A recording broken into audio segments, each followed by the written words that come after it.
Go yard. I got so much motherfucking design on right now.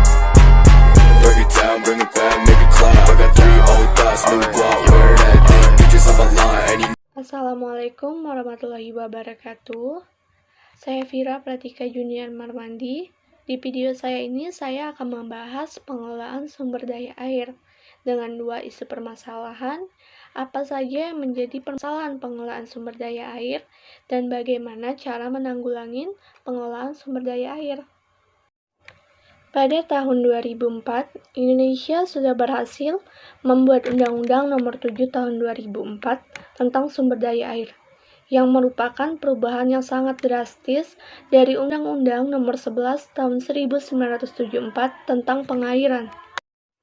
Pelaksanaan kegiatan pengelolaan sumber daya air yang didasarkan pada Undang-Undang Republik Indonesia Nomor 7 Tahun 2004 dipertegas dengan adanya Peraturan Pemerintah Republik Indonesia Nomor 42 Tahun 2008 tentang pengelolaan sumber daya air secara khusus, menjabarkan mekanisme pengelolaan sumber daya air dengan mengacu sebuah pola pengelolaan sumber daya air.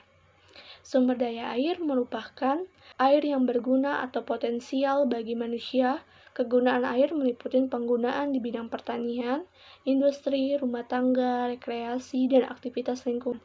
Sangat jelas bahwa seluruh manusia membutuhkan air. Apa saja sih yang menjadi permasalahan pengelolaan sumber daya air? Yang pertama ada kekeringan. Kekeringan ini didefinisikan sebagai periode tanpa air hujan yang cukup atau suatu periode kelangkaan air. Untuk lebih memudahkan dalam pemahaman mengenai kekeringan, maka pengertian pengeringan tersebut dibagi lagi secara lebih spesifik sebagai berikut. Yang pertama adalah kekeringan meteorologis, yang kedua kekeringan pertanian, yang ketiga kekeringan hidrologis, dan yang terakhir adalah kekeringan sosial ekonomi. Yang kedua adalah banjir, di mana banjir merupakan suatu keadaan sungai di mana aliran airnya tidak tertampung oleh palung sungai, karena debit banjir lebih besar dari kapasitas sungai yang ada. Yang ketiga adalah tanah longsor, di mana tanah longsor ini perpindahan material pembentuk lereng berupa batuan, bahan rombakan tanah, atau campuran dari material tersebut yang bergerak ke bawah atau keluar lereng. Faktor penyebab terjadinya gerakan pada lereng juga tergantung terhadap kondisi batuan dan tanahan penyusun lereng. Juga tergantung pada kondisi hujan, yang dimana vegetasi penutup dan penggunaan pada lereng tersebut, tapi faktor penyebabnya secara dasar dapat dibedakan, faktor alam dan faktor manusia. Yang keempat ada erosi, di mana erosi itu suatu proses atau peristiwa hilangnya lapisan permukaan tanah atau sebaik disebabkan oleh pergerakan air maupun angin. Erosi merupakan 3 proses berurutan, yaitu pelepasan, pengangkatan, dan pengendapan bahan-bahan tanah oleh penyebab erosi. Di daerah-daerah tropis yang lembab seperti Indonesia, maka air merupakan penyebab utama terjadinya erosi. Sedangkan untuk daerah-daerah yang panas, kering, maka angin merupakan faktor penyebab utamanya.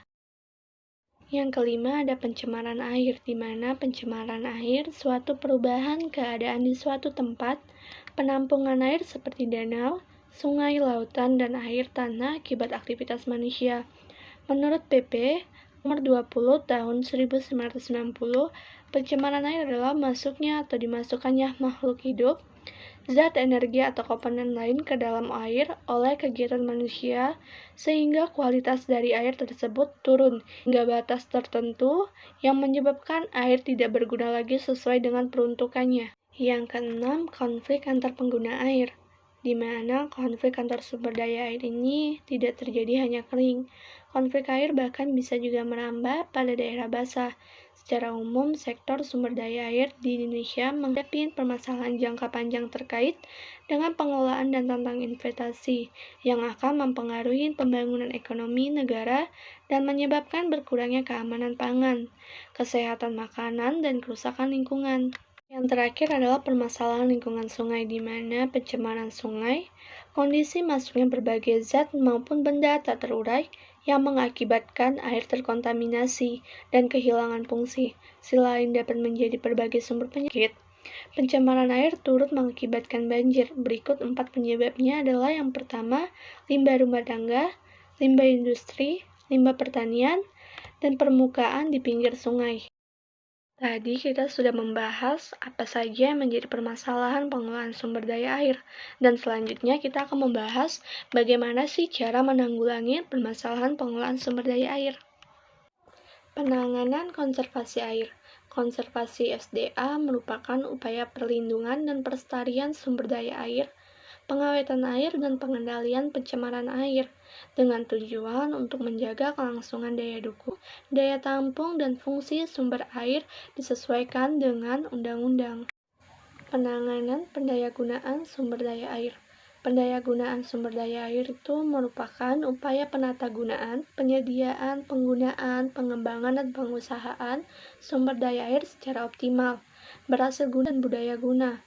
Upaya ini ditunjukkan untuk memanfaatkan sumber daya air secara berkelanjutan dengan mengutamakan kebutuhan pokok kehidupan masyarakat secara adil. Pendayagunaan sumber daya air dilakukan dengan mengutamakan fungsi sosial untuk mewujudkan keadilan dengan memperhatikan prinsip pemanfaat membayar jasa pelayanan pengelolaan sumber daya air dan melibatkan peran serta masyarakat. Penanganan pengendalian daya rusak air. Pengendalian daya rusak air itu upaya untuk mencegah, menanggulangi, dan memulihkan terjadinya kerusakan lingkungan yang disebabkan oleh daya rusak air, yang meliputi banjir, erosi, dan sedimentasi, amblesan tanah, perubahan sifat dan kandungan kimiawi, biologi, dan fisika air, terancamnya kepunahan jenis tumbuhan dan satwa, dan wabah penyakit. Pengendalian daya rusak air ini diutamakan pada upaya pencegahan melalui perencanaan pengendalian daya rusak air yang disusun secara terpadu dan menyeluruh dalam pola pengelolaan sumber daya air. Selanjutnya pencegahan, di mana pencegahan ini dilakukan baik melalui kegiatan fisik dan non-fisik, maupun melalui penyeimbangan hulu dan hilir wilayah sungai.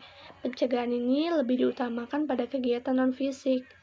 Penanggulangan daya rusak air dilakukan dengan mitigasi bencana dan dilakukan secara terpadu oleh instansi terkait dan masyarakat melalui suatu badan koordinasi penanggulangan bencana air pada tingkat nasional, provinsi, dan kabupaten atau kota.